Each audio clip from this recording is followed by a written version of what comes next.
El shock hipovolémico es una de las emergencias médicas más graves que puede enfrentar el ser humano. Se caracteriza por la pérdida significativa de volumen sanguíneo o de líquidos corporales, lo que genera una disminución crítica en la perfusión tisular y el suministro de oxígeno a los órganos vitales. Esta alteración provoca una respuesta fisiológica en cadena, que si no se trata de manera inmediata, puede conducir al fallo multiorgánico y hasta la muerte. Comprender su fisiopatología, sus causas y los principios del manejo inicial resulta fundamental para todo profesional de la salud, ya que el pronóstico del paciente depende directamente de la rapidez y eficacia con la que se actúe con esta enfermedad. Hola, buenas tardes, buenos días, no sé qué momento estén viendo esto. Estamos con la doctora Alejandra Flores. Yo soy María Abraham de la Cruz Sendis. Yo soy Jorge Torres. Yo Daniel Gómez. Y yo Ignacio Mota. Y pues vamos a entrevistar a la doctora sobre el shock hipovolémico. Bueno, ¿qué es el shock hipovolémico? Bueno, el shock hipovolémico no es como una enfermedad como tal, sino es un síndrome que va a ser provocado por la pérdida sanguínea en grandes cantidades, en cualquier tipo de pacientes lo podemos presentar. ¿Cuáles son las principales causas que pueden provocar el shock?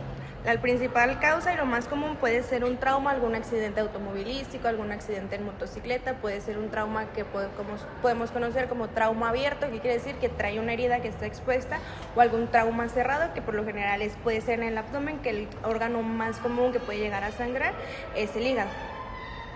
¿Qué tan común es el tipo de shock en emergencias médicas? Es muy común porque ya que en la sala de urgencias pues somos como el primer contacto con los pacientes, de ahí se resuelve como tal la urgencia. Se trata de, nosotros como urgencias tratamos de estabilizar al paciente para posteriormente conseguir su traslado si necesita algún otro tipo de estudio, cirugía, lo cual no se puede llevar a cabo ahí en la sala de urgencias. ¿Por qué se considera una urgencia vital? Porque, bueno, una urgencia, para empezar, pues es algo que pone en peligro la vida. Entonces, si perdemos toda esa sangre, todo eso que está circulando en nuestro cuerpo, pues perdemos todas las funciones, ya que las necesitamos para el transporte de oxígeno, para todo estar funcionando de una manera correcta. ¿Qué ocurre en el cuerpo cuando se pierde una gran cantidad de sangre o líquidos?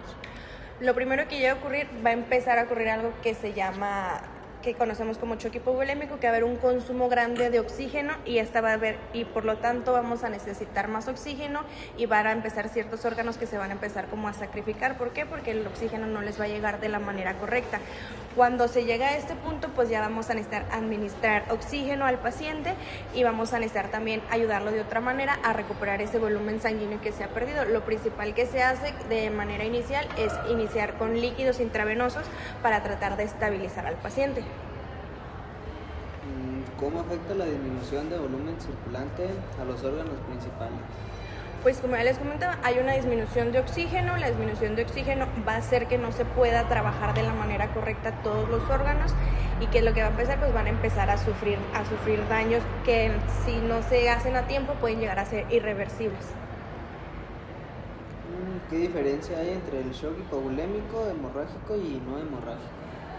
Bueno, es que tenemos muchos tipos de choque. Está el choque séptico, el choque hipovolémico, choque cardiogénico. Ese es como su origen. Las principales características del choque hipovolémico es que hay una pérdida sanguínea de más de 150 mililitros durante un minuto, durante los primeros 10 minutos, o que existe una pérdida de más del 50% del volumen del paciente en las primeras 3 horas, o si no tenemos una tercera definición para darnos cuenta de la pérdida, que es 70 mililitros de sangre por kilo de peso del paciente. Si se llega a ver esa disminución de sangre, eso ya nos da el diagnóstico de shock hipovolémico. En el shock hipovolémico sí o sí tiene que haber la pérdida de volumen, que sería en este caso sangre, y en los otros tipos pues son por otra causa. Por ejemplo, el choque séptico pues es porque hay alguna infección, y ya la infección es como a nivel generalizado en todo el cuerpo. ¿Cuáles son los signos y síntomas más característicos del shock hipovolémico? Lo más característico pues es los signos vitales del paciente, que podemos tener una presión arterial sistólica, menos de 90 milímetros de mercurio, o una presión arterial media menos de 70 milímetros de mercurio. El paciente va a estar con taquicardia, vamos a encontrar que tiene la piel fría, va a estar con la temperatura baja, los pulsos van a estar disminuidos, el llenado capilar también va a estar disminuido. ¿Cómo se puede identificar rápidamente en el lugar de los hechos o en urgencias? Tenemos algo que se llama ABCD, que es como lo principal, que nos marca el ATLS, que el A es... Ya se me olvidó. No, tenemos el ABCDE, que es la exposición, la vía aérea, la circulación. Si tenemos un déficit neurológico, y la última, la E, es de exponer al paciente, porque muchas veces llega el paciente con ropa, entonces hay que exponer, hay que quitar todo lo que literal nos estorbe para poder ver si trae alguna herida visible o alguna lesión, lo que sea. ¿Y qué exámenes o estudios ayudan a confirmar el diagnóstico? Pues lo principal es hacer exámenes, obviamente una biometría hemática, que la biometría hemática podemos hacer una inicial para ver cómo están nuestros niveles de hemoglobina, y a la hora o posteriormente podemos hacer una de control, pero también hay algo que nos ayuda mucho, que es el ultrasonido. El ultrasonido tenemos algo que se llama como varios protocolos. Uno de esos es el protocolo FAST o HOOK, que es visualizar de una manera rápida ciertos cuadrantes específicos del abdomen, en ese caso para ver si hay algún dato de sangrado. Igual siempre nos van a ayudar, más que nada la clínica del paciente nos va a decir si hay datos de que hay una hipovolemia o no. ¿Cuál es el manejo inicial que se debe realizar ante un paciente con shock hipovolémico? El manejo inicial siempre va a ser líquidos. Los líquidos se calculan por kilo de peso del paciente de 20 a 30 mililitros por hora. También hay que tener en cuenta que no hay que sobrecargarlo de líquidos, porque al final de cuentas es algo que nos va a ayudar un poquito, pero el siguiente paso sería, en cuanto tengamos sangre, tener disponible, administrar sangre al paciente. Eso es lo que va a ayudar, porque es lo que está perdiendo, sangre. Okay. ¿Qué tipo de líquidos o soluciones se utilizan en la reanimación? Se dice que son las soluciones cristaloides, o sea, lo que conocemos como la solución salina al 9%. ¿Por qué? Porque estas ayudan a reducir el volumen, y se prefiere porque ayudan un poco a equilibrar el estado ácido-base del paciente, porque el paciente suele hacer acidosis. Entonces si ponemos algún otro tipo de soluciones, por ejemplo la solución Harman trae lactato, ¿qué va a hacer? Nos va a aumentar la acidosis del paciente y por ende la recuperación pues no va a funcionar. Okay. ¿En qué momento se considera necesaria una transfusión sanguínea?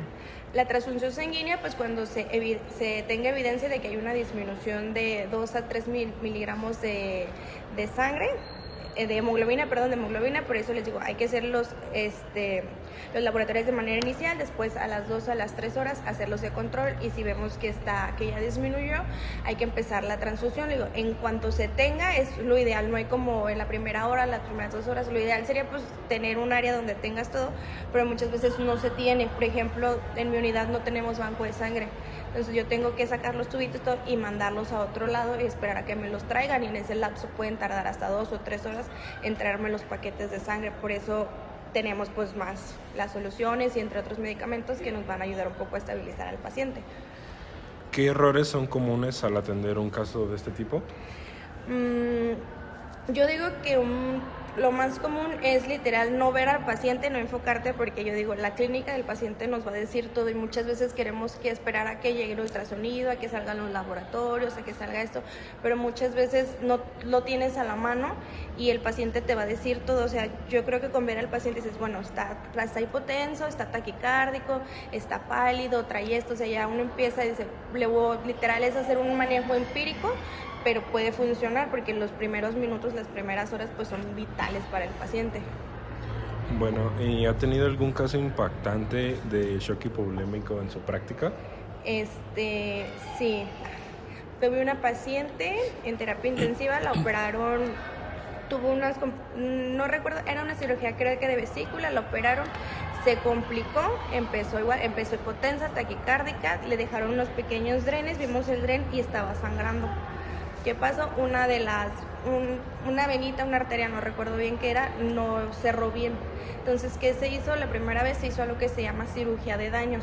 La volvieron a pasar de urgencia, literal vuelven a abrir a la paciente, pero como no pudieron reparar todo el daño que había, el sangrado como tal, se empaqueta. Literal se ponen gasas, hay como un tipo FOMI que se llama FOMS, que ayudan a parar el sangrado. Se empaquetó a la paciente y se regresó a la terapia intensiva a pasarle más líquidos, todo, tratar de estabilizarla para poderla pasar nuevamente una segunda vez a cirugía, porque si no, no iba a soportar la primera cirugía, porque sí tuvo una pérdida sanguínea muy grande.